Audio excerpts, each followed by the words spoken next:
Welcome to the Kirkwood-DePere Area Chamber's Biz-2-Biz Adapting to Change webinar event. This multi-part, industry-specific series gives businesses and services within our community the opportunity to share how they manage their business as they make sure their employees, customers, clients, and patients are safe.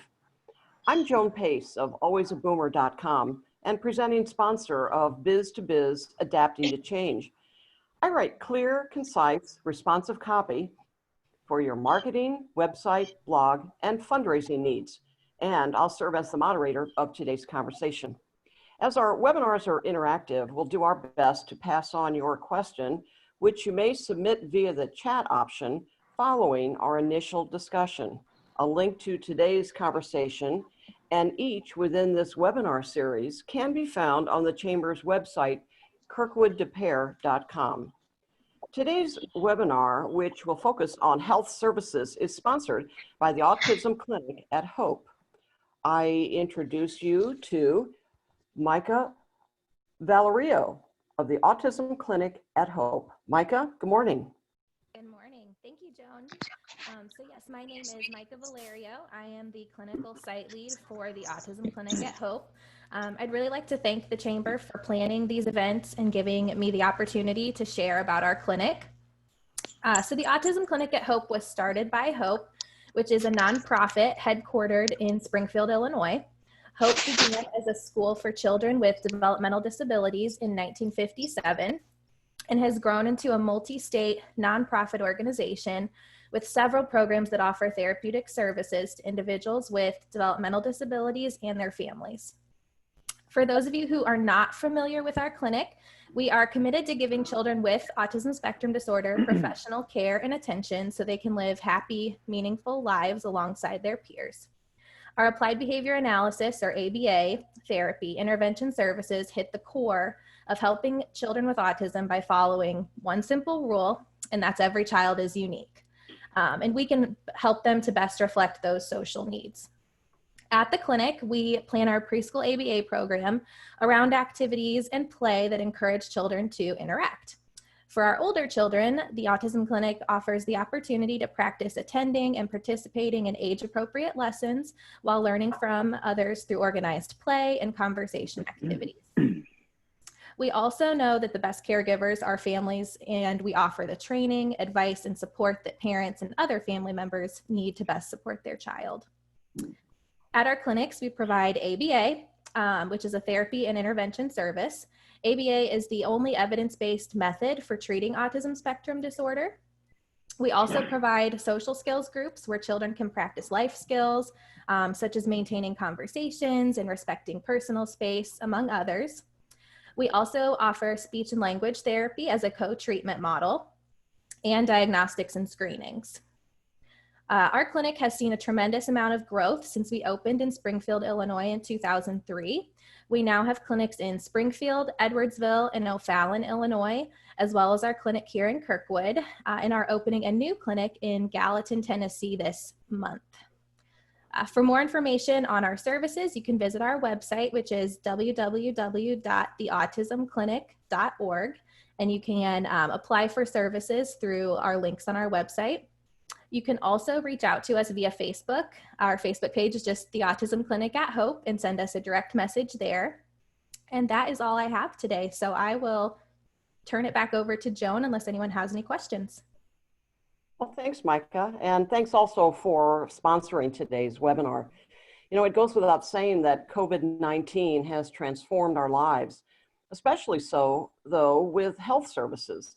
We continue to need them, but may feel challenged by safety concerns. Today's panel, in addition to Micah, will be Dr. Eddie Weller of Getting Weller, Dr. Stauder from Nourished from Within. Thank you all for joining us today, and thanks for sponsoring today's panel. So we have a few questions to start our conversation of today. And so I would ask you to consider and to let us know, how have your business practices changed since COVID-19? And what safety measures have become your new standard?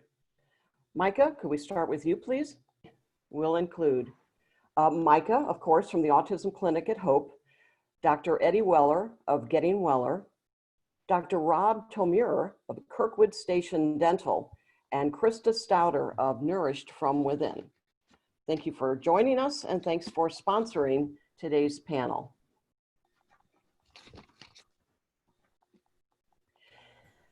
Questions to begin our conversation is, how have your business practices changed since COVID-19? And what safety measures have become your new standard? Micah, could we begin with you, please? Sure.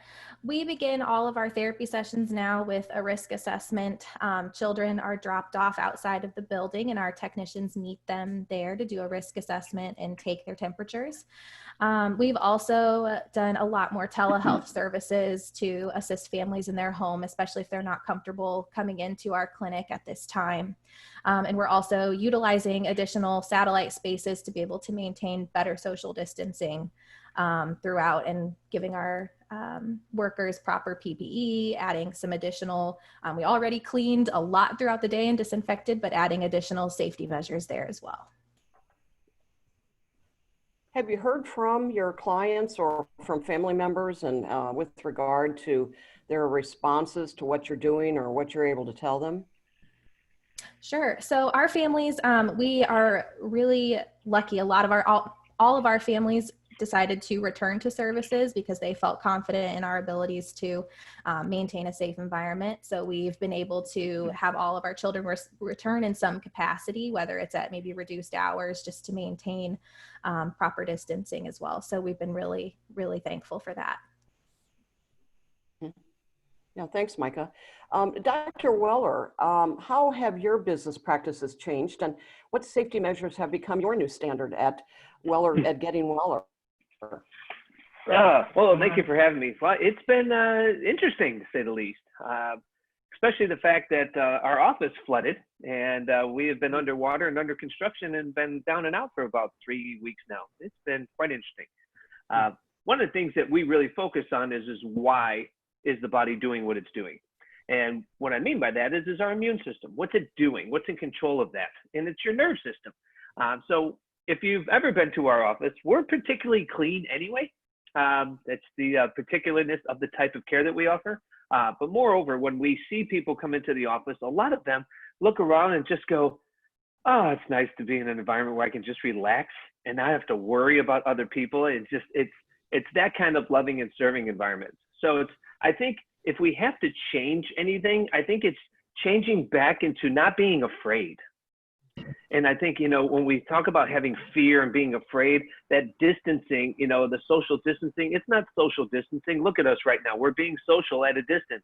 So this isn't social distance, this is human distancing. So we are very respectful of that in the office. One of the things that we have set on up when people rest after their adjustments is that there's plenty of space in between the beds. I've always had partitions in between all of my beds for the last 22 years. So myself and the other doctors are very more respectful of your time and your space. So we've taken, instead of clustering, certain doctors will cluster patients, if you will, put them in certain blocks. We've been able to space them out so people don't feel like it's, too busy of an office, because we're pretty busy. And so when that happens, we're able to space out our visits, and it's more peaceful for people then. And so that's worked out really, really well. So do you see these changes that you're making, well, not changes, but your carefulness and your consideration of your patients, are there any things in particular that you think, oh, maybe we hadn't considered this before, but this is a good way to do this? Any changes to your, things that have become your new standard? Sure.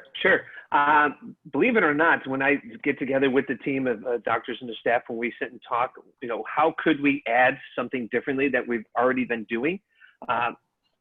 It's been tough for us because we're pretty darn, like I said, pretty darn particular. And so we've always had that respectful thing. There's no fear in the office. We still hug everybody. People, open arms, you want to hug, let's have a hug. It's just how we like to do it. People want to pray together, they high five, or they handshake. So it's worked out, that way. We're trying to bring the common back to common sense. And it's not to say that we shouldn't be, you know, aware of things that's going on in the world, but not afraid. And so if the intelligence in our body, that all of us is sitting here right now, and our body has an immune system, and it's supposed to be working the right way. And if it isn't, we have a way of gauging that. That's your nerve system. And so it's, you know, tweaking that back into going, how can we add more to people's experience of being, quote, safe? And I just, as of right now, if you would ever come in the office to see, you would understand that it's the environment and the protocols and the time that we allot for each person, it's quite safe. And so it's, but we ask everybody when you have an appointment, how you doing today? What's going on today? Tell me something good today. We always start that way, because most people, if they're not feeling well, they're going to tell you something bad, which means if I don't feel good, if I'm tired, I can't smell anything, I can't taste your typical symptoms, then I'm going to be like, well, you know, it would make sense to stay home. But every one of them, every single one of our patients that have come into the office have called up and said, hey, you know what? I'm a little leery right now. I want to stay home. Sure, not a problem. You know, because a lot of people on membership programs, or when people say, you know what about, and how about, and what should I do? I'm like, well, you know, stay away from the inflammatory foods so you don't overwork your immune system. And so, you know, no sugar. That's a biggie. You know, bread, pasta, and dairy. They're empty calories. And so if you stay away from those things that are empty calories and fuel the body nutritionally and psychologically and neurologically, your life changes.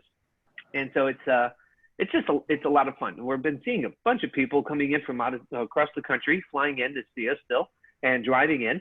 But like I said, the last few weeks, it's been interesting. Yeah, I have the carpet's been pulled up, the drywall's been pulled up, the hardwood floors have popped up, and it's a good time. Thank you. Thank you, Dr. Weller. Sure.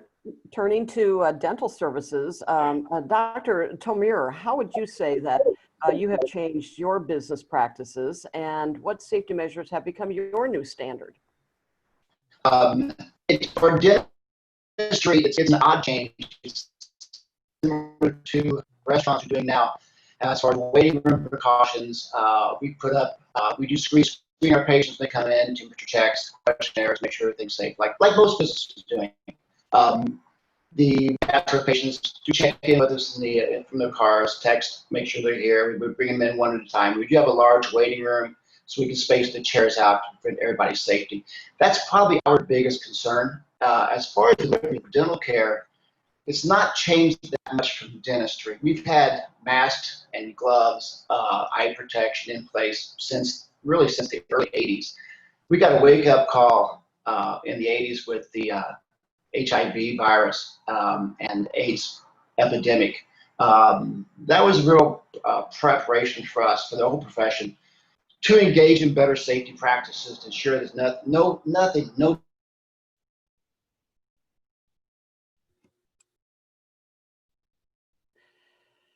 Dr. Tomir, we've lost some sound on you.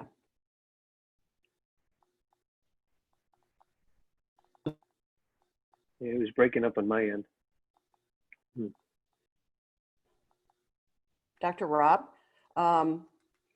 could you check your sound for us, or it could be your connection, I imagine.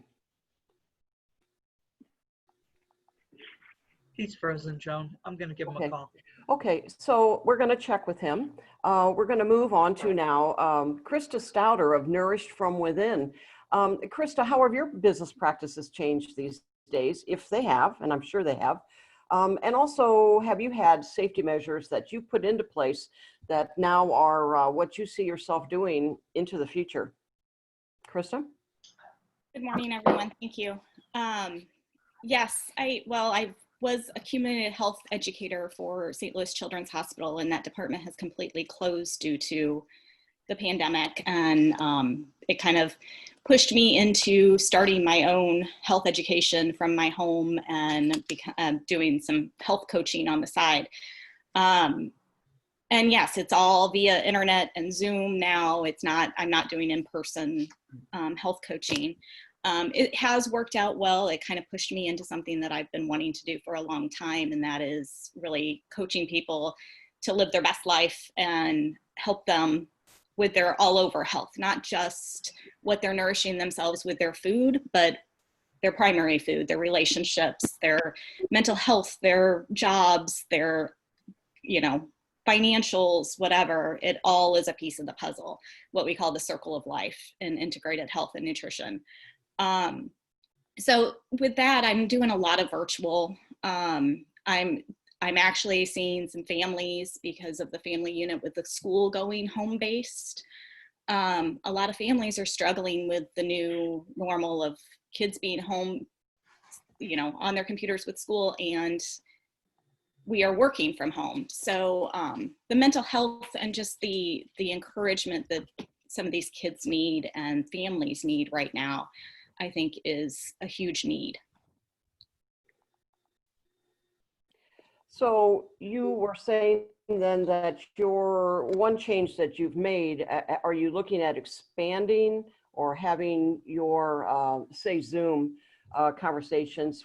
Is that added to then eventually having people return to in-person work or conversations? Yes, absolutely. I would love to return to in-person. And I will do in-person, we'll do social distance if they are comfortable with it. If they're not, I am still happy to do Zoom. I have met some clients outside. We've, you know, just met at a distance, and the weather's nice right now that we can get by with, you know, doing some outside work. But I think it's now more than ever when we're talking about this illness being here, and it's really important for us to start talking about healthy lifestyle and, you know, what can we do to support ourselves through this. Mm-hmm. Great. Thank you, Christa. You're welcome. Thank you. Dr. Rob, have you, you're back with us, aren't you? I hope so. Okay, and I'm going to kind of let you know where we kind of lost you. You made a fantastic point about having really changed some of your standards in the 80s with HIV, and at that point needed to use gloves, wanted to use facial coverings. And so that's the point where I think we lost you after that. Okay, thank you. A few internet connection issues I believe I'm having. At any rate, we want to be sure that our patients are comfortable, that nobody's afraid of spreading anything. And since we are really, when we work, we're face-to-face with people. We are 18 inches away. So the covering is important. The other things that dentistry has in place, just what we assure patients, is high-speed volume suction, so no aerosol sprays. There's a lot of things dentistry is adapted to. But the biggest thing is probably just consulting with patients who come in with the wide range of fears that go along with this, the fear of getting the virus. We have a lot of people who say that they've not been out of their house since this is the first time they've been out of their house since the yesterday. And the biggest thing is the people on the other side who are upset with the whole thing, total opposite side of the fence. So we're seeing everything that people say, like, well, this is silly, we need to go back to work. And it's just a lot of consulting with people as much as anything else. It's reassuring that they can be safe. Everybody do well with this in the long run. So that's a lot of talk. We get a lot of advice through the American Dental Association. I'm in several study club groups. We share information past what the rest of the community is saying. Okay. And is that your primary, was that your primary resource?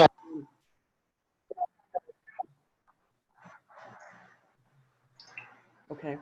Yes, the ADA publishes what started with back to work protocols, how to get everything set up so we have a safe environment, people come in, spacing, barriers, a lot of new instruments, a lot of new air filtration systems are out now that we've used to keep the air clean.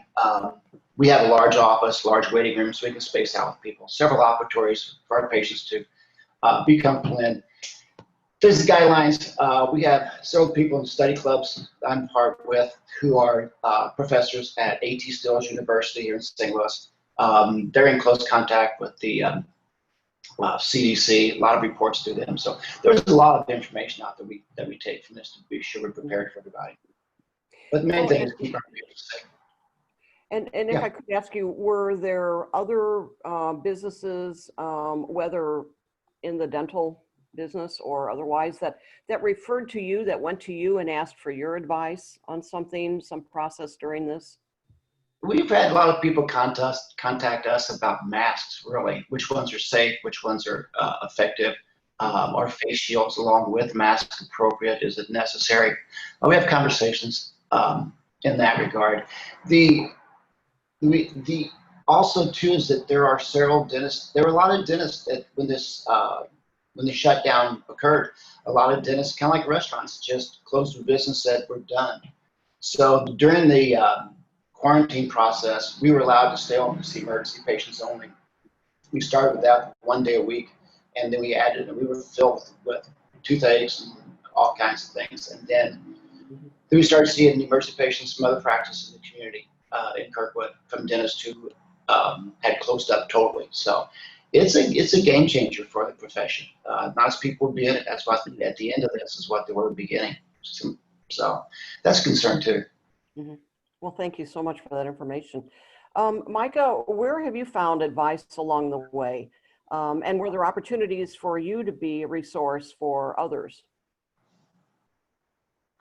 So through this, we've really found advice in the behavior analysis community. There's a lot of resources on how to provide services through telehealth, how to do that effectively, and train families to be able to provide the best support for their child. So that's where I was able to find a lot of support, and we were able to share that among all of the professionals within our clinics.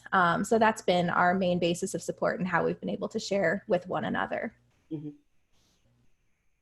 And then Dr. Weller, may I ask you, what were some of your resources you went to as things were beginning to change? And then also, were you a resource for others? Oh, very much so. I get it frequently. I have 3 cell phones.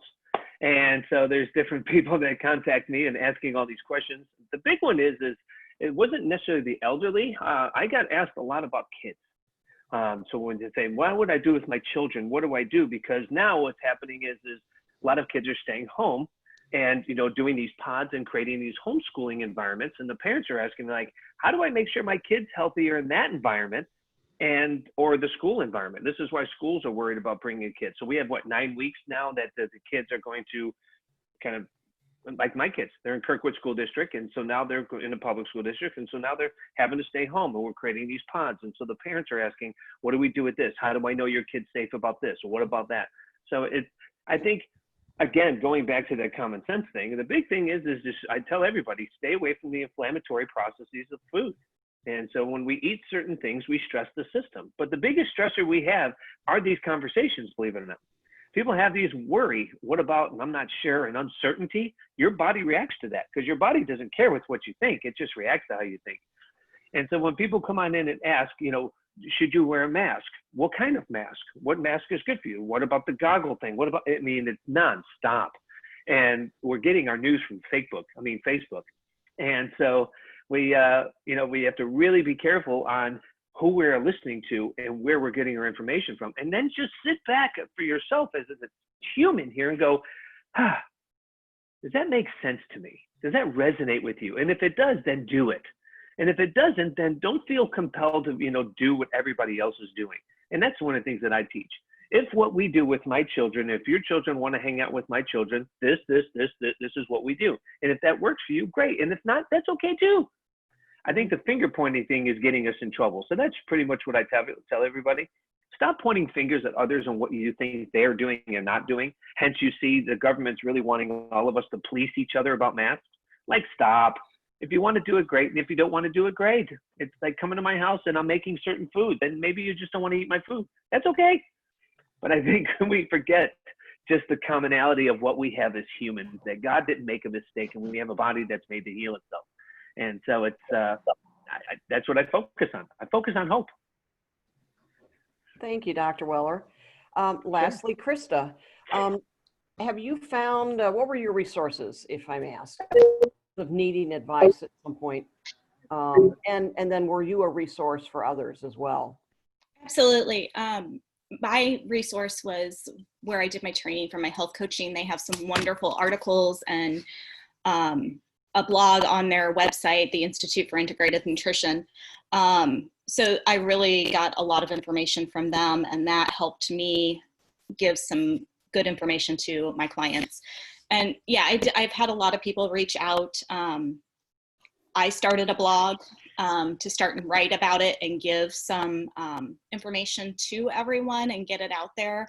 I also started some meditations that I recorded and had some people download for their kids because the teens were struggling, especially I had a senior in high school this year. So I know how emotional that was for not only me as a mom, but for him to lose his senior year at the end and all the changes that he went through. So I had a lot of people talk to me about their teens struggling. So I put a meditation together, and I've had a huge response from that of people really wanting that for their kids. Excuse me. So just, yeah, you know, I'm trying to provide as much as I can for people to really get through this. And really, I think, you know, like I said, that my name of my business is Nourished from Within, really kind of digging in and trying to relax through this, breathe through this, and use the tools that we have to keep going. Mm-hmm. Great. Thanks, Christa. You're welcome. Micah, in terms of continuing forward, if I may ask, are there things that the chamber can do to help? Are there things the local or state or federal government might be of help to you? You know, any of us, are there resources, in other words, beyond what you've been using, or have you already been using the resources of the chamber and from governments to help you during this time? I mean, we've really appreciated the support we've gotten from the community. The biggest resource for us is really word of mouth and getting referrals from families to our clinic. So just talking about our clinic, liking our Facebook page, sharing some of our posts, those are really the best resources for us. Mm-hmm. Okay. Dr. Tomir, and I'm sorry. May I ask you, are there things that the Kirkwood DePere Area Chamber or the local, state, and federal government could do to help you right now? Oh, absolutely. I think that what the chamber can do for us and for all businesses is just get the word out through the community that it is safe to be out. It is safe to go to restaurants. If you have concerns, then take precautions as needed. But that businesses are working very hard to make sure that their clients, their customers, their patients are being cared for in a very safe manner. That's the biggest thing too. Probably from the federal government, we have 12 employees in my office and stuff, and the PPP program through the SBA was a tremendous help. There are a lot of businesses who would have been in trouble without that kind of assistance. So I think that's a great thing also. Okay. Dr. Weller, had you used resources from the chamber or from various government levels, or is that something you plan to do? Getting well, not with government at all. We've been fortunate enough that we have a program in the office and memberships in the office that I haven't, as the business owner, haven't had to take any loans out, haven't had to borrow any money. And it's that speaks volumes on the amount of people that still stay consistent under care with us and just get it. They get nerve system function. As far as the chamber, the big thing, you know, at Getting Weller, we teach healthy body, healthy mind, healthy relationships. And so those relationships are even on a personal or professional one like this. And so we live and thrive on referrals. So right now there hasn't been any advertising outside of with Renee Moore at the Kirkwood Lifestyle Magazine. Been putting some ads in there, but outside of that, it's really the relationship we've had, the one-on-ones. Some people do the BNI in our group.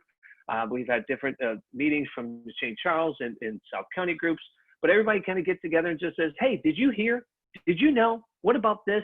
And it's the relationships on the referrals that have kept us going. Great, thank you. Christa, how about you? Do you find that there are resources such as the chamber or local, state, federal government, or is it also true with you, the word of mouth seems to be a strong resource for you? I think word of mouth for sure is a strong resource. I have utilized the chamber, going to the, you know, we finally had a first in-person business after hours, so I went to that. I'm here. And then, Yeah, I mean, a lot of it is, I've been doing a lot of advertising on social media, getting some traction there, and, you know, getting a website up and going recently. That has really made a difference, and just the support from the community, my friends, also just helping get the word out.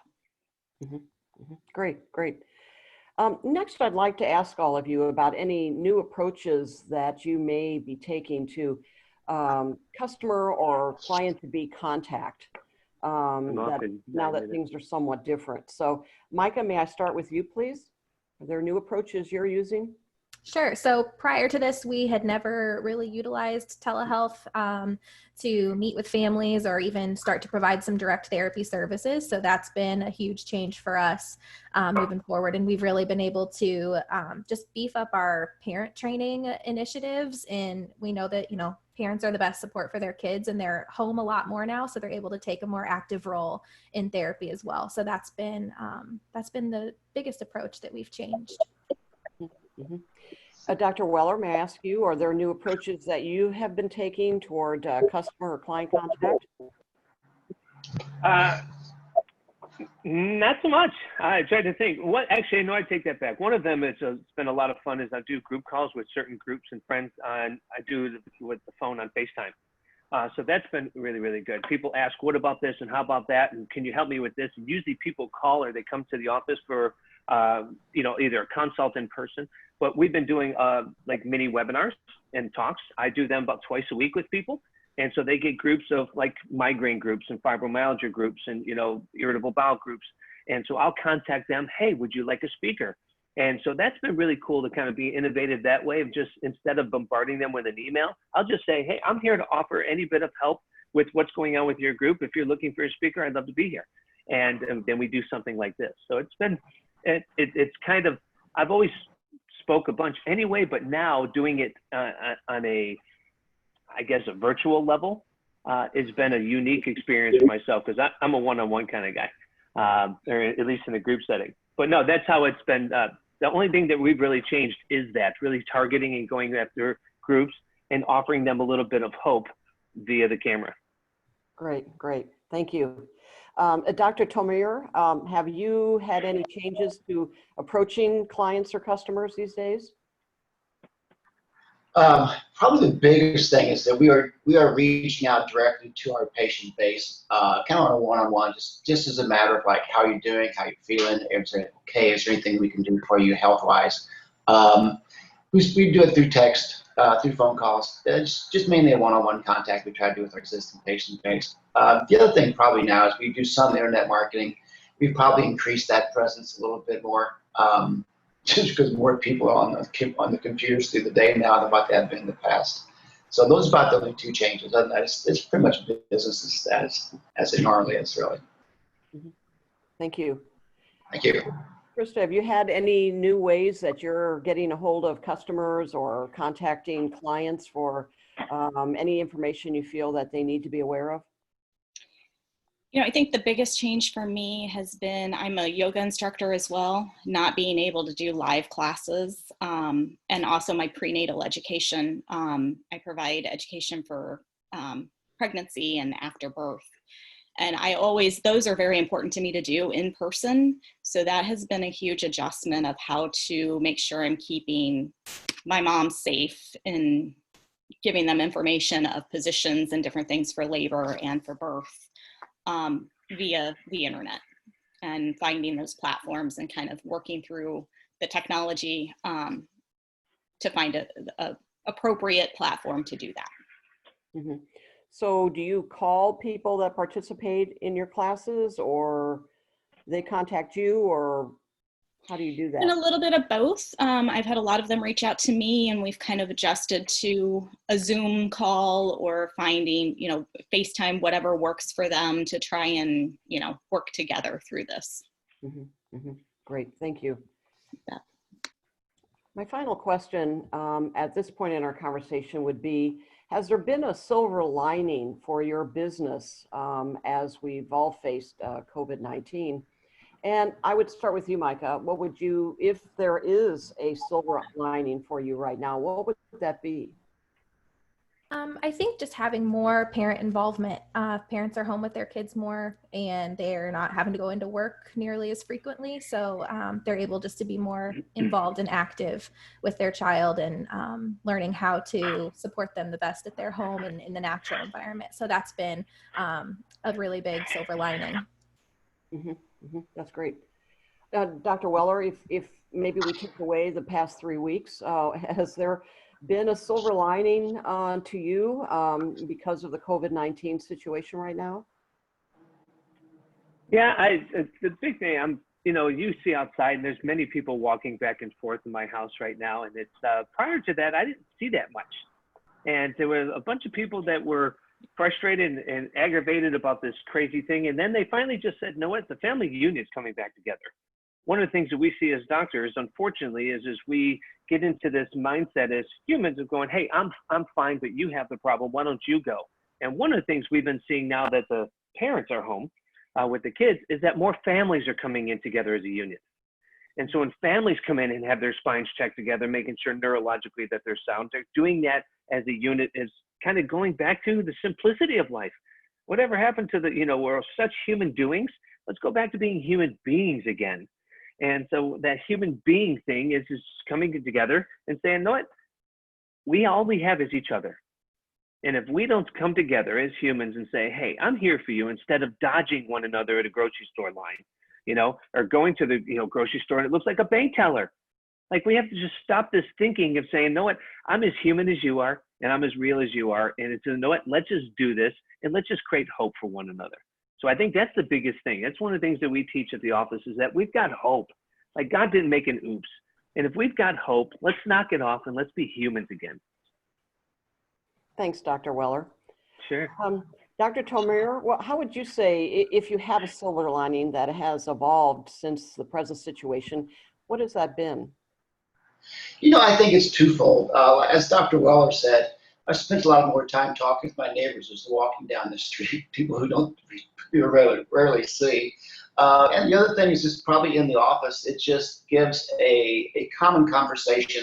How are you feeling? How you doing?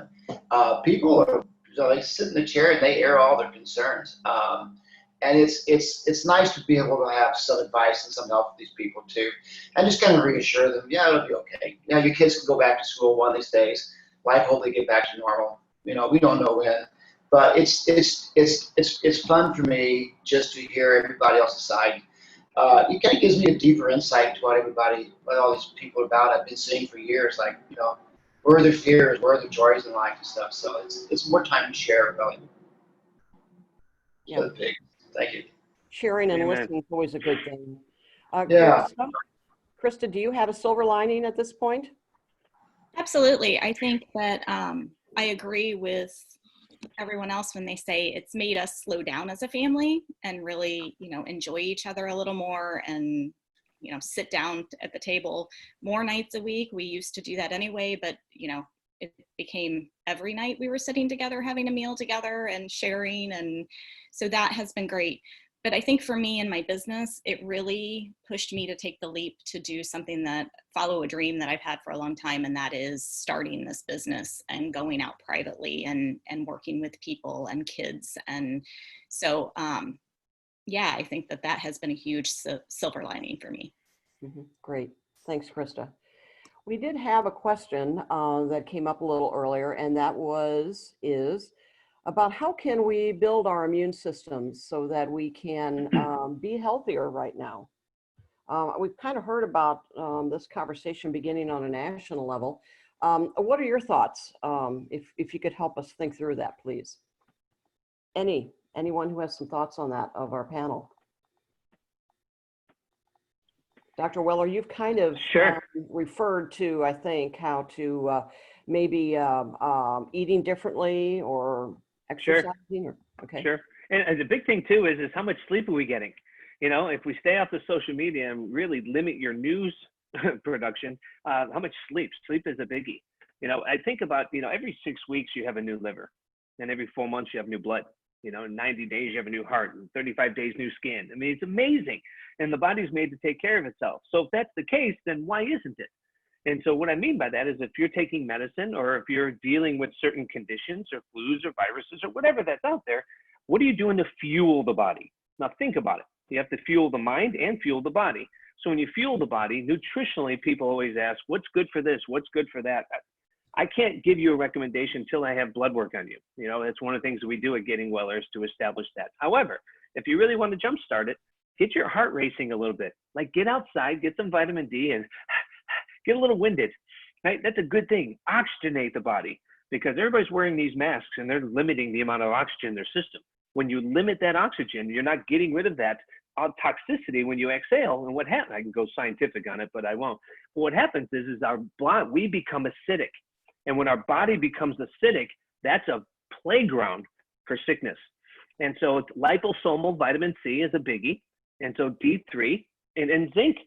And so if you're starting with that, you know, and staying away from sugars, putting prayer in your life a little bit, and then drink enough fluid. You think about every species in the world does, what do they drink? No other species drinks anything else but water. We need to drink more water. I mean, sit here, drink your water. Water, water, water, water, right? Drink. How much water are you drinking? Fuel the body, fuel the life source, physically and psychologically. Great, thank you. Appreciate your leading us in positive thoughts that way, Dr. Weller. Does anyone else on the panel have any thoughts about that? About how we can live more healthfully right now and hopefully build up our immunity? I was going to say the similar thing that Dr. Weller said with the water. It's so important for us to increase our water intake and just really be mindful of what we're, you know, putting in our body. And again, the exercise and the, you know, just the relaxation, the sleep, it all helps build a healthy immune system. Mm-hmm, mm-hmm. Great, thank you so much. I want to thank each of our panelists. Micah Valerio of the Autism Clinic at Hope, Dr. Eddie Weller of Getting Weller, Dr. Rob Tomure of Kirkwood Station Dental, and Christa Stauder from Nourished from Within. Special thanks, of course, to Micah with Autism Clinic at Hope for sponsoring this webinar. And we really appreciate you all talking with us, especially during these very changing times. Biz-2-Biz Adapting to Change will continue on Wednesday, August 12th, with a focus on home service providers. To learn more or to register for the Chamber's upcoming in-person luncheon at Greenbrier on Tuesday, August 11th, which will be limited to 50 attendees, or to listen again to this conversation and others, please visit us at kirkwooddepair.com. On behalf of the Kirkwood DePair Area Chamber, thank you for your commitment to our community.